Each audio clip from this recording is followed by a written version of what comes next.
Dr. Clarence, dance so specialist, the fire, Kettle Lee, you know you can't resist. It's summertime, feel I'm a baby, it doesn't need my baby.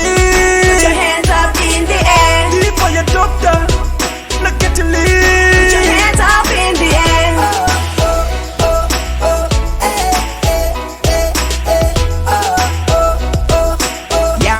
Greetings people, what's happening? My name is Dr. Clarence and welcome to TV7 Live. We are live kuma 11 before 11, but under pressure. Remember guys, I work alone. Saga my researches, okay, looking for stuff, looking for content. Usually I take around 4 hours before I begin to make a single video. 4 hours, time consuming. Put your hands up in the air. But now we're going to be talking about the Zimbabwe crisis, live discussion, information. We want to discuss information how do you survive this Zimbabwean situation? Do we have other solutions? Apart from looking up to politicians, we're going to be talking about that and more. Okay, this is 2018. Imagine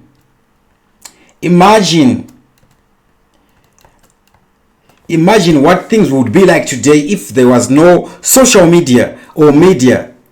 Monopolization of the airwaves, state-run stations, they would see monopoly. Propaganda would have been still rampant.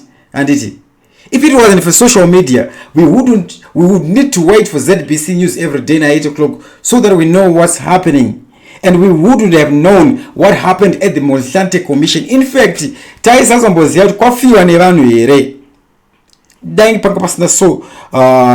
social media. Social media has become a power more powerful than the traditional media, more powerful than my newspaper, more powerful than my commercial TV stations, commercial radio stations.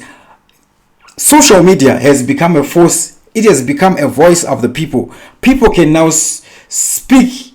People can now challenge public figures and politicians with their concerns. People can now pressure the government. Mazwano, without the media, without social media coverages, politicians are nothing. Nyangobageta protest, if it's not covered by us, the media, it's nothing. Alright, earlier on I talked about nyaye kuti kuma press conference, kuma functions akawanda, usually kunindwane those big cooperatives, those big journalists with big cameras wobble. But you don't see footage ya munoona footage ningakarwa ne vanhu Android phone avo makambozvunza kuti ku White City ku bombing kuyako makamera esa pana akabata chuni. Now social media is the new power, and we're going to change our nation through that by speaking. We've been given a voice, so today we're going to be talking about Zimbabwe solutions and what we can do about it. In the meantime, before we proceed with this video, as I also wait for a live audience so we can discuss together, I would like to ask you for one favor. Please make sure you click the like button. Janyai button, the like. Please click the like button and subscribe if you have not yet already done so. It's summertime. Feel I'm a baby, it doesn't need my baby. Put your hands up in the air. For your doctor, look at the lead. Put your hands up in the air.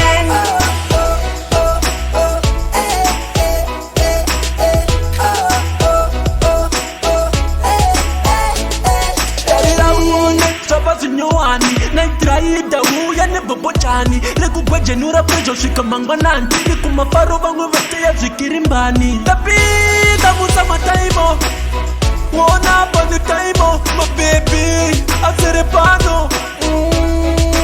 Let's go. It's summertime. Feel my baby, it doesn't need my baby. Put your hands up in the air. For your doctor, look at the lead. Put your hands up in the air.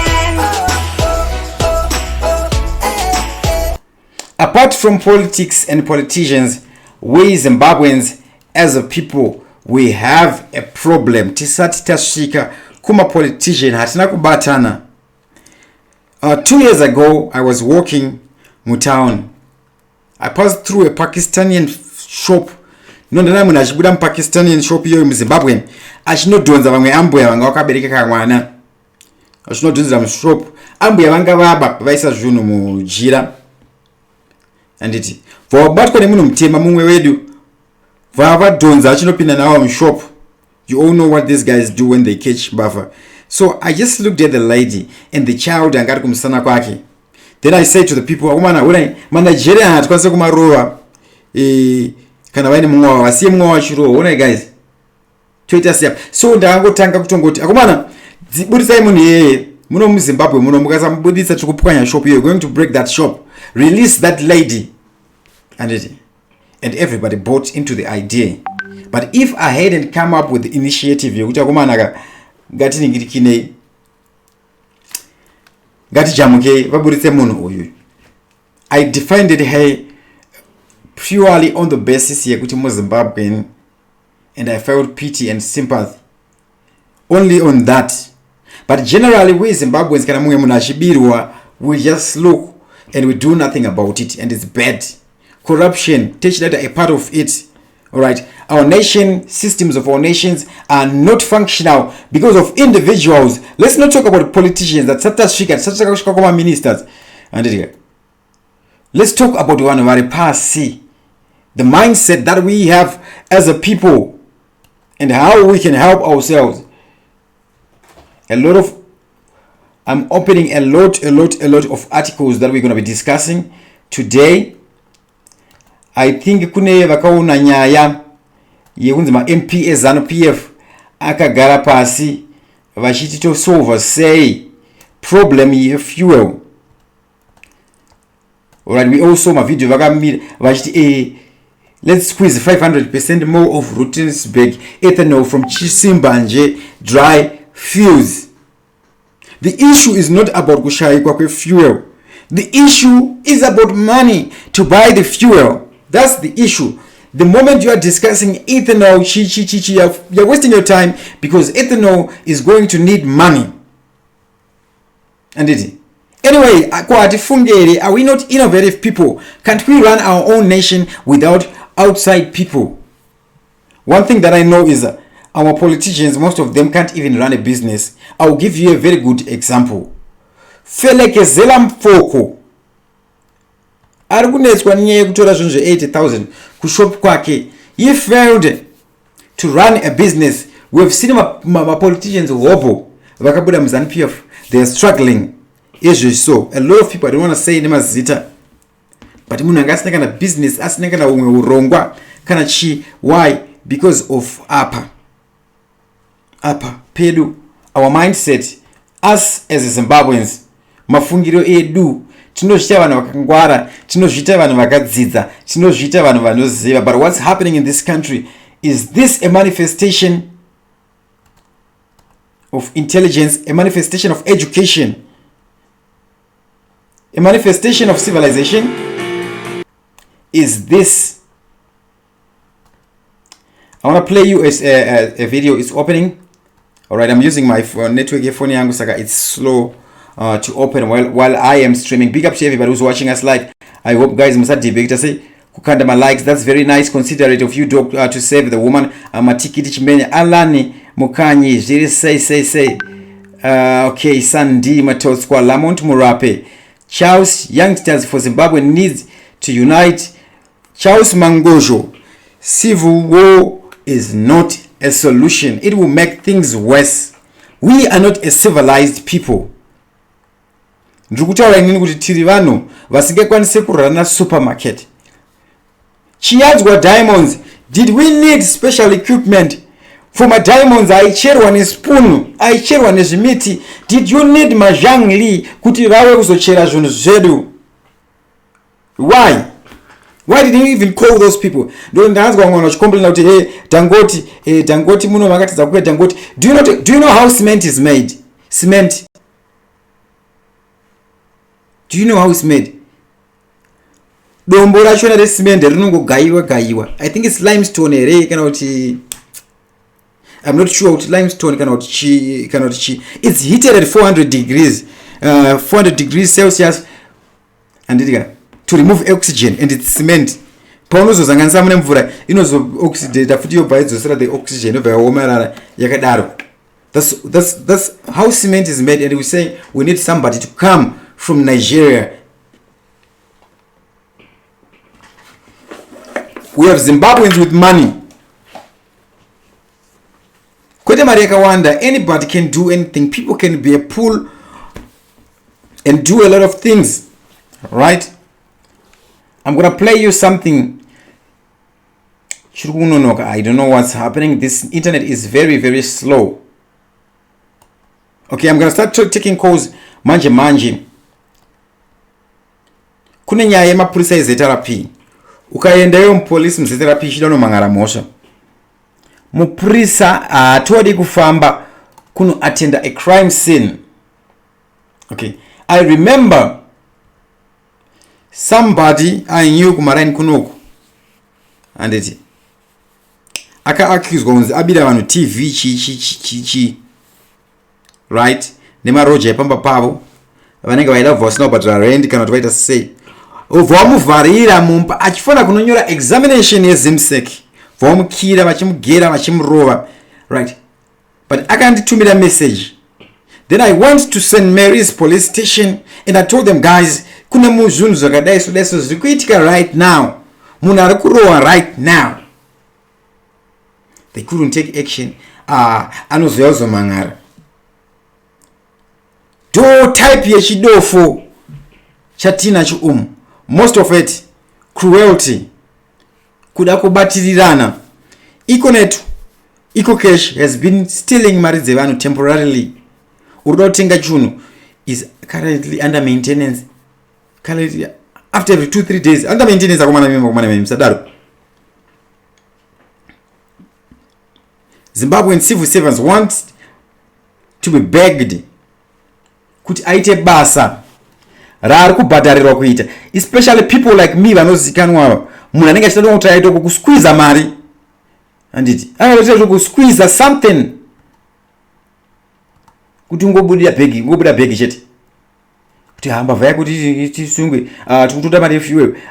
It's happening. How can we stop that? By being patriotic, and we need to start exposing those people. We will change this nation one person at a time. And when you see something happening, do not be silent. Do not ignore it. Do something about it. Do something. Expose people. This is a video I shot at Chitunguza Hospital. Okay, where this nurse I to rara zake. Then I later went kuno mangarira. Then CEO of Chitunguza Hospital was Obadiah Moyo, right? So these guys were supposed to be having a disciplinary hearing, chi. And but inotanga nyaya diki. But nyaya dzakadai so ndo nyaya dzinogadzira nyika. I have an aunt akachukoka gumbo akafa mu hospital. Gaiti munhu anoenda adona achukoka gumbo anofa, anoraiwa nechi. Recklessness, negligence, cruelty. Panandrim town nhasi masikati. Pane vanhu vachita touting, vachita fighting. Then a ZRP officer vabuya vabata mumwe murume brugwa. And it gets makuti arengere yenyu. Then I said, no, that guy is not the one who was touting. That guy is innocent. Mpulisa yakutondipindura rafu. When I'm the boss, they should be respecting my citizen. But I'm trying to help society. Vatumtura. Then I excite. Inhumane, humiliating treatment.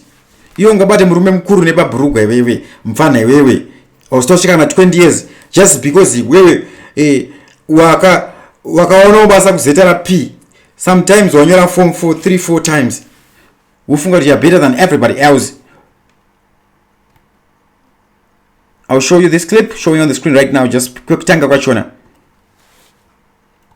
Alright guys, this lady is refusing to identify herself, which is a very serious offense. Alright, you see the type of people we're dealing with? What is your name? Can you identify yourself?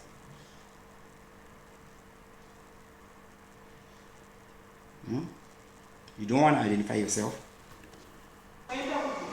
Alright, we have people like this Ness Uyoyo, and you expect lives to be saved. You expect kuti kana ma parents edu aenda kumorapwa ku hospital vacharapwa.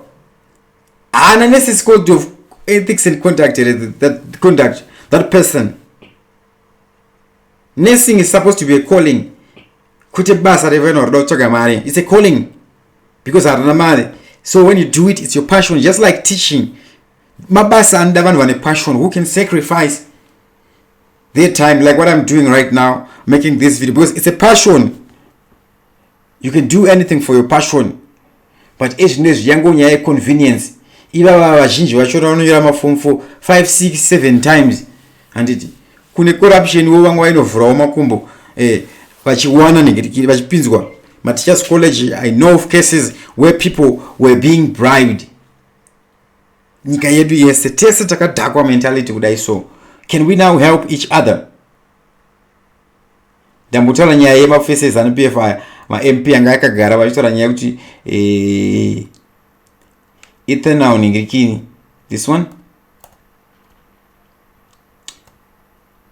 Rutenbush ethanol squeeze 500%. Nyika ina mari. Simple. It's as simple as that. We are not productive as a people. How can we become productive? And ndinonzwa tsitsikana ndichinzwa vanhu vachitaura vachiti tsvagai mabasa kuita kunge vari kutaura zvinhu zvine musoro. I want to show you something that we need to work on our mindset. Right now, anybody who is watching this video from the diaspora, I need you to confirm in the comment section below, how is life that side? Is it easier? Where is it better, in Zimbabwe or wherever you are? Kune upenyu wakaoma zviri nani ndekupi? I need you to be honest. Handiti, I need you to be honest. Anyways, long-term plans, we don't necessarily need to be importing fuel because we have coal. As coal yedu isusu tunoichera muno mtoendeza kujoza. We don't even treat it.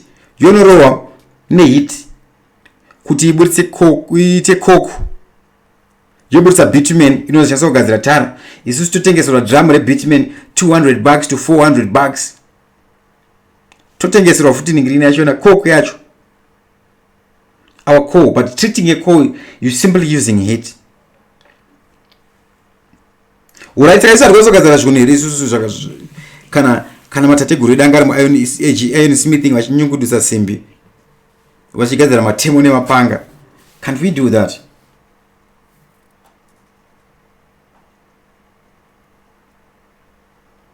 So I'm a face they're just wasting your time. They're just pretending to be doing something. There is something that is called coal liquefaction. Coal liquefaction is making hydrocarbons from coal, fuel, making diesel, petrol from coal, and we have coal in abundance. We even have methane gas, which is found in coal beds. We have a lot of it, coal. And it was akumana izvi zvimafuel zvinoitisa mari yecoal ndo mari yakasumudza England. Mari yecoal ndo yakasumudza industrial revolution. Mari yecoal izvezvi kuti Dubai inge yakapenga inyaya yekuti vane oil and coal is just as good. Kune process of converting coal liquefaction into liquid fuels and petrochemicals.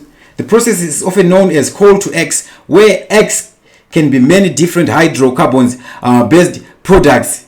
Hydrocarbon. Even some recycle oil to make diesel, cracking oil. Why can't we do something like that? We have professors.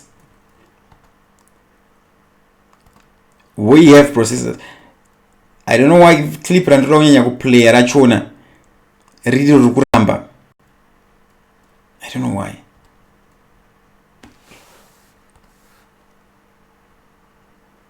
Alright, I'm just going to show you one other clip. And then read this nurse.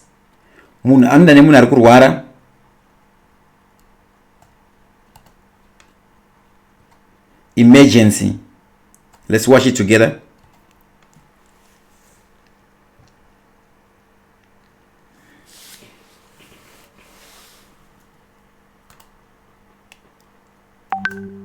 Play.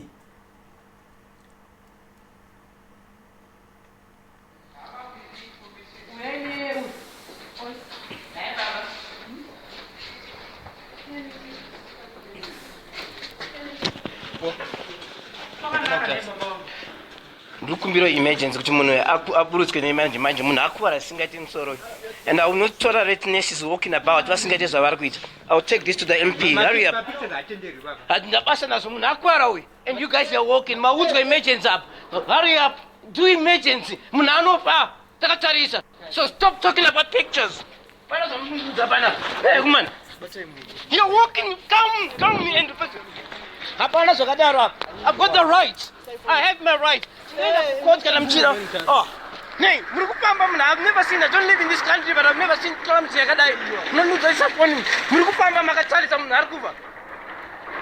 had to rush. Mobilize everyone to join them in Motkar. Bakataris. No, Manesa are supposed to help us. Value the energy. I have no respect for such people. I have no mercy for such people. I have no sympathy for such people. Such people need to be dealt with, and it's your duty and my duty to expose such people. This is something we can do about the Zimbabwe situation. I think you see kuna England kuti vanhu vakawanda vanosuwa zvakareba sei. Adidi. So tasungwa nemamwe mapurisa illegal arrest, suing them. Don't leave people nyangu akaita kana kakaita sei. Pane mfesa kabiro majigisa apa pakona.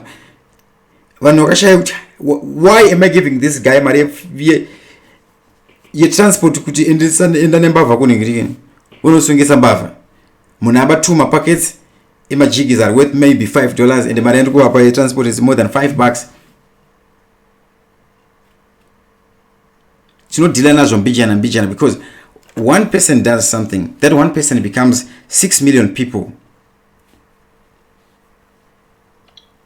Conduct yedu isusu maZimbabweans mapurisa, especially mapurisa nemanesi, is very very bad. I'm going to open lines izhe so manje. I want to see kuti vanhu vandabvunza kuti kana paine ari kunze kwakamira sei. Zimbabwe needs to unite. Call civil war is a non-starter. We can never do that. That's uncivilized. We need to be a civilized people. Wondo aiperezve kumhanya. Stability. We need stability. We are a civilized people. Tunokwanisa kutaurirana.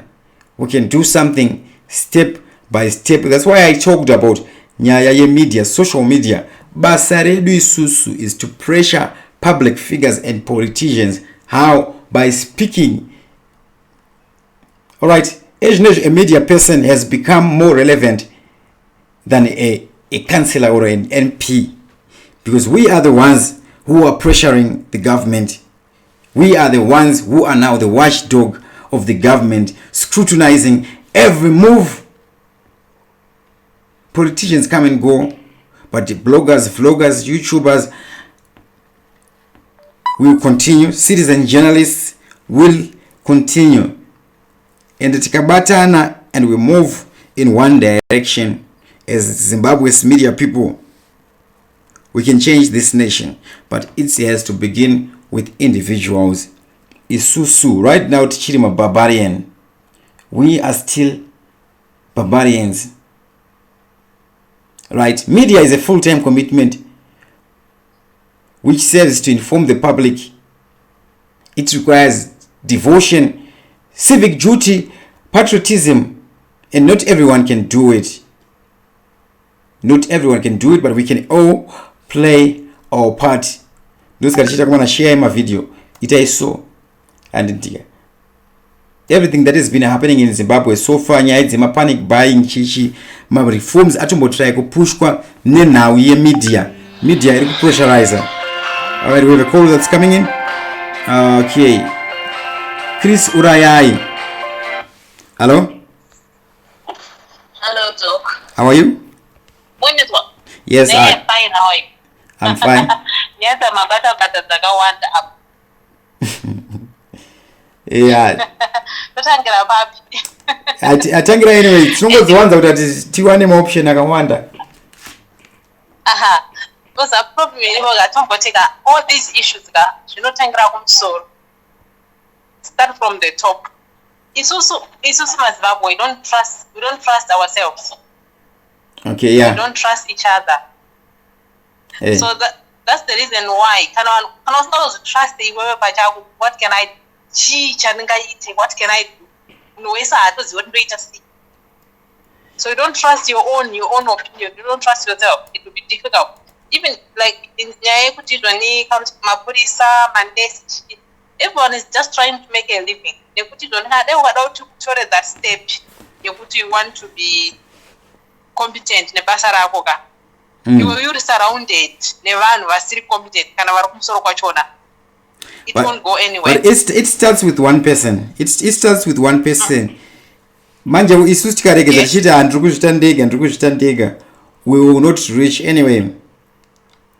We need to be united. That's why I say tinotangira kumusoro. That's the problem. Like you remember my minister, my president, kana vakarwara vanoenda kumabhonzo vari kuparenya. Vanoenda kunze. Yes, they go outside. Vana vavo vanoenda kuchikoro. Mari yacho icho vanoshandisa, they give us to use my bonds. Ivo vanoshandisa ma foreign currency. 2016. So they only come to Zimbabwe kunovigwa. For burial. Zimbabwe ndiko kunovigirwa kana vafa. Chete. Kwa vanhu. So that's the first problem yatofana kutakadhivana nayo. Yekuti nyika yedu hakuna munhu ari kutungamirira hakuna. Iri kungoenda iri pa autopilot. Hakuna. But in the meantime, the perspective that I have is pressure. Pressure through media, social media. Mukaisa pressure. Panoitika some sort of action. Because now we have an avenue. We can actually pressure. We can pressure government, and also apart from pressuring government, we can share information nevanu on what can be done, what we can do about it. Like I think people have had so many discussions on social media about what next. Like but the problem is who are we telling? Are they interested? Honest, are they interested? It depends. Someone like that. No, it depends. So far, action at our become Zimbabwe on anything that changed, it came from pressure. It came from pressure. Our politicians are letting us down. The people who are supposed to be representing communities are letting us down. Kushikira isusu tutenga utaura pa YouTube. Do you know when last year this year I ran for parliament as independent. The reason why I did that is because I was very much pained. I just wanted to send a message. West, both people, we have Marufu Angaro is NPF, doesn't stay here. He lives in Mandara. Job Sikala, who stays in St. Mary's, and we had those guys, my MPs, my campaign out. They don't even know kuti basara MP ndirechi, basara councilor ndirechi. Vanenge kuti basara MP ndire create my jobs nekuvaka road. You see. Then on election day, like said, you wrote to them. You're not the first person to stand up for Zimbabwe, for your country. We had Ivan Mawa. The problem is Zimbabwe. Give up. If someone try and stand up for the good cause, we are quick to give up. Yeah. Because this has to be a long process. But no comes actually halfway through. Even that time, Pastor Eva, it made a difference.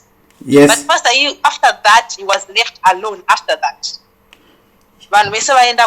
Left alone by us. Yes, that's the part we should take, supporting each other. He was left alone because if he was not left alone, if anything happened, Pastor, he can have even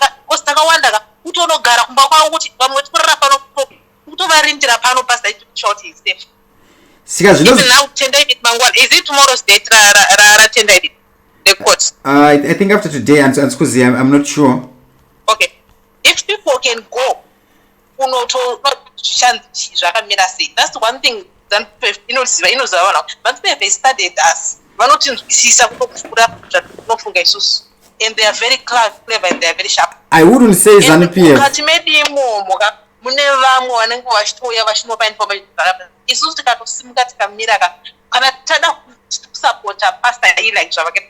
We should always be there throughout until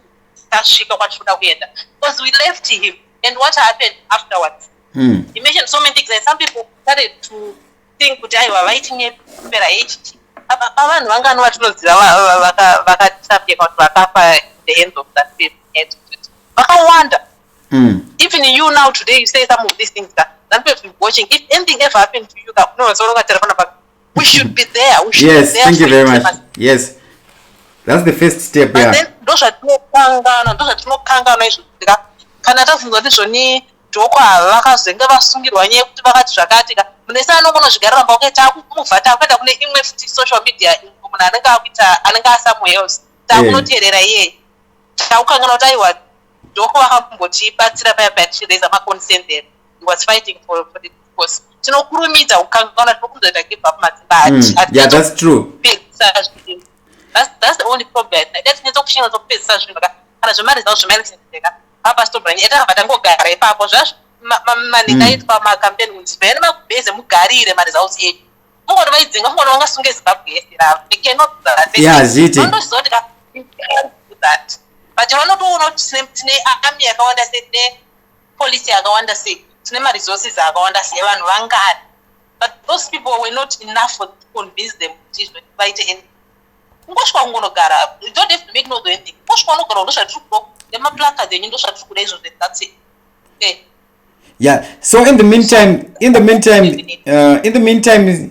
the biggest problem becomes yedu isusu vanhu as a people, regardless of kuti MDC ZANU-PF chich isusu wunu wedu sema Zimbabweans. That is the first stage, because you will see kuti munhu anenge even mawarire akaona kuti vanhu vakadhakwa, the next thing chaanoita anenge angofanda zvake, anenge angotsvaka madhona eorganization yake achidyawo mari zvake achitovakira kana hama dzake dzimba osiyana nevanhu kuti vanhu avabatsirika kazhinji. I'm not saying that. I'm giving an example. No, I'm not. It's an example.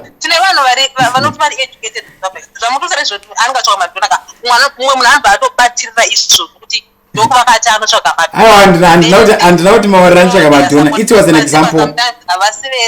No. Yeah. No problem. That one a fighting ground. Yeah. Plus after all Madonna report no matter, we are suffering. Why can't we have them? No matter we are suffering. Our own government is not looking after us. So can Madonna report gawi? There's no need for good cause jet. If it's for good cause Madonna gawi, because vanani eat never want to say put a boneta, but to not donate or something that's when you guys story now. I was going to Madonna. Hey, dear. Madonna somewhere China to buy pass of Baba. Almost on my mega use I got it. I want to make a new make a new side. Hey. You get to change what I got change what I got so. And on your blame, I want to be happy and never my city and everything. Eh? But no, Jonas, I got over sometimes good soldiers home Ganasaka. Anything like that can get asked for something. I went to another hospital. Yeah. When I'm going to take my shop on the hospital, but no one in the scholarship. Not watching it on my red baby pumps, but I box they came here, my son. No, I can't get on my right. Eh. But I don't want to say. Anyway, I think it's also to know how to give up. Yes, that's true. Stand up. Unozoti shop is supermarket. For example, unozoti supermarket in supermarket. Wona muroba, unomsingisa mshop ya mpoko. What would mpoko have to lose it? What does he have to lose? Mara cha yakatofikira mari estate. Also unosingisa munhu ari pamshop ya mpoko. Kana mtu mpoko siyai vatora zvande basa rese because imari after. Notokugura after. Notokugura. Yeah, like you were saying now, they must cement and everything. This is don't forget to my business. But like you saying, Trumbo now should get my Nigeria, my general, but I'm China. Yeah. Then I don't say my issue and I'm better with up and etc. Then you mango dog. My general who care, but I'm some who care. And the China yoga. Do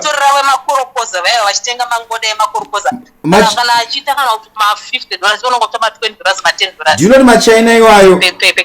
My China yoga China vanenge vatori marombe anenge abva kana kuti kuma machonyonyo chaiko atori marombe kuChina vatouya kuno ku for better ningiri. Then they come here and we start worshipping those guys.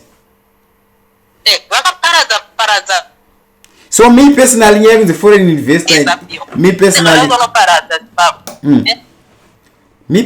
I'm the foreign investor and Tomboide. Yeah.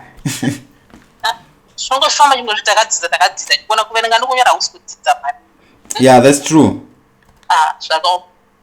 Anyway, the game one will contribute. All right, thank you. All right. Okay, thanks. All right, I'm just gonna read some few comments. Yeah. Matikiti Lamont Murape, Zimbabweans don't understand some of these supermarkets and businesses are owned by some people who does not care, enjoy money. Like there is no tomorrow. Like